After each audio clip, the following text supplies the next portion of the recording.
Did you know about the relationship between the Hagia Sophia in Istanbul and the cathedral in the ancient city of Ani in Kars?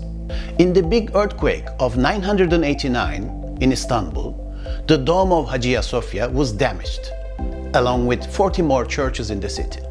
Byzantine Emperor at the time, Basil II, commissioned the Armenian architect Trdat to repair the dome of Hagia Sophia. The same architect later built the cathedral in Ani. This was at the beginning of the 11th century. According to some experts, the clustered columns and stepped pointed arches of Ani Cathedral were forerunners of Gothic architecture. Gothic architecture was actually seen in France about 200 years later and spread throughout Europe.